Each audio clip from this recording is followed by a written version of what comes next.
What is up, guys? Welcome back to Just a Guy on My Lunch Break. Just a quick video update. Sorry I've not been too active on here recently. Priorities. Been having to look for myself a job. My YouTube channel's not that big yet, where I can just get paid all this money and, stay home and do YouTube videos all day. Although I am approaching 1,000 subscribers. Thank you guys for that. I have no idea why, but apparently folks just like hearing me talk. Maybe I'm talking about something good. Maybe it's the content. Maybe you just like the sound of my voice. Hell, I don't know. Maybe you like this deep Southern accent that I have, this Georgian accent. Either way, I appreciate the subscriptions, and I would love it if I could get to 1,000 subscribers here pretty soon, because the content does help people. There's a lot of people out there that find themselves in like a Kratom pickle, find themselves in a situation where, there's this legal substance, I started taking it because it makes me feel good, or somebody recommended it to me for pain or for a mood lift or whatever. 2-3 months into the process, they realize, this is something different. This is something I can get physically dependent upon. Who would have ever guessed that? This is something that is legal and that you can purchase anywhere online, that you can purchase at 1 million head shops or smoke shops across the nation, right? And some people get blindsided by that. Some people know what they're getting into. I kind of knew what I was getting into. I knew that Kratom was an opiate-like substance and stuff like that when I started taking it. And I also know my affinity for opiates. I also knew my weakness for opiates and my addictive nature towards opiates. So I personally knew better, to be honest. I can't make up shit here. But not everybody's in that situation. Some people get blindsided by it. Some people think they're just taking like a natural herbal supplement like St. John's wort or something. Then 2 months down the road, they realize they're in, full-on opiate withdrawal when they try to stop. But either way, quick update. I'm 51 days today off of Kratom. So I'm still going strong. It's been difficult. A lot of you guys know I got laid off from my job a couple of weeks ago, so that definitely threw another challenge into the mix. And I've stayed strong through it, guys. There have absolutely been some times where I've been tempted to use. I basically just talked myself out of it, because I know good and well that ultimately that's just going to lead me back down the same path of consistent, daily, possibly heavy use, right? And I don't want that.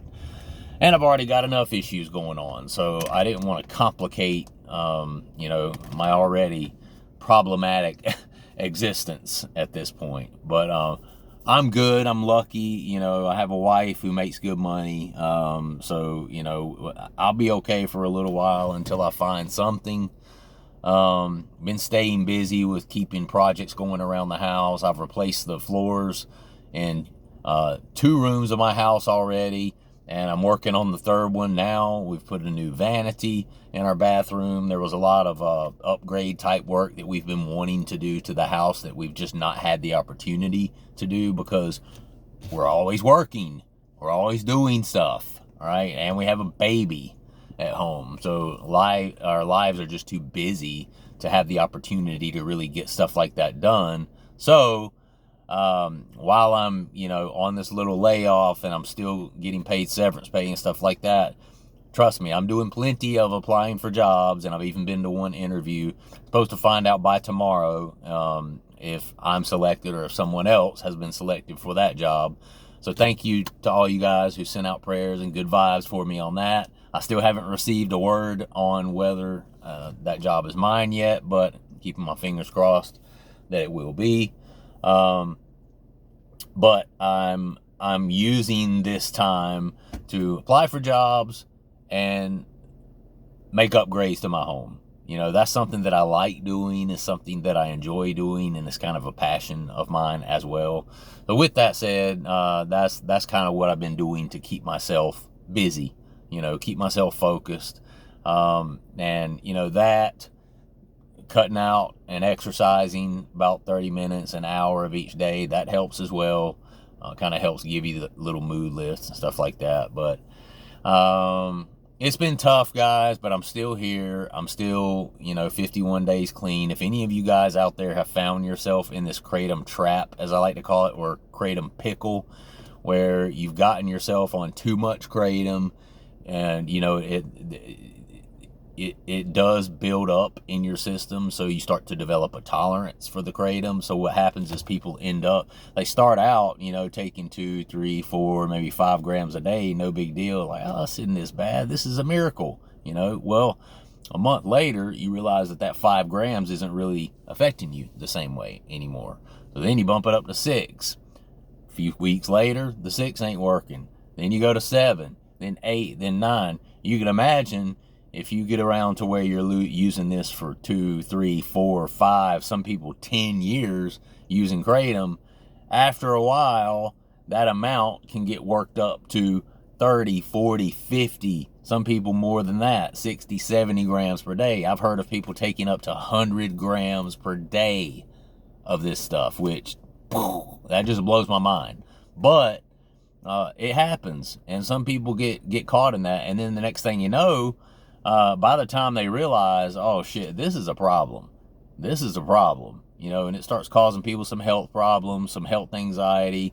They start getting constipated, they have trouble urinating. Well, you have trouble urinating, but then you also have to urinate more frequently because your body is trying to expel and excrete all of this Kratom that you're putting in it. So by the time people realize it's a problem, then it's become more of a problem because you have this withdrawal, this opiate-like withdrawal that comes along with it, which includes severe fatigue, severe anhedonia, which is trouble finding pleasure in things.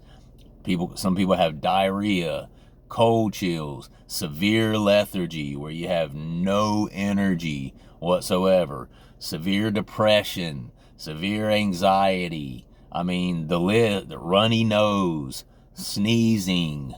The list just goes on and on and on and on of the kind of withdrawal symptoms that you can experience when coming off of this legal substance like Kratom, right? So don't think just because you can go up to the head shop up the street and buy as much as you want of it off the shelf that it is a benign substance and that it cannot cause you some issues. It absolutely can. I'm not saying that it causes issues for everyone. Everyone, some people have an addictive nature, some people don't. Some people have just a little bit of an addictive nature, but they're able to kind of manage and control it. Then there's other people that don't. They have no measure of control. They are either 0 or 1,000 miles per hour, one of the two. There's no middle ground, gray area, or in between for a lot of people, right? And if you're one of those people, Kratom can really cause you a lot of issues. If you're one of those people that if you're taking it once during the day, you're taking it 10 times during the day. There is no in between or middle ground, right? If that's you and it's really causing you some problems, this is a good channel and a good resource for you to go on. A lot of people on here have been through the same thing, so they can jump in the comments and people talk about it. People use it for accountability. It's kind of what I use it for. People use it as a resource to get in here and talk about it in the comments. And if you found yourself in that situation and you're scared of where the road with Kratom has left you, listen to some of these videos, go back, watch some of my videos. I've tapered a couple of times now. I talk all about that. I give a lot of details on ways to get through that taper without being just extremely uncomfortable. And you can cold turkey too. I wouldn't recommend that. It depends on what kind of responsibilities you have in life, whether you would do a cold turkey.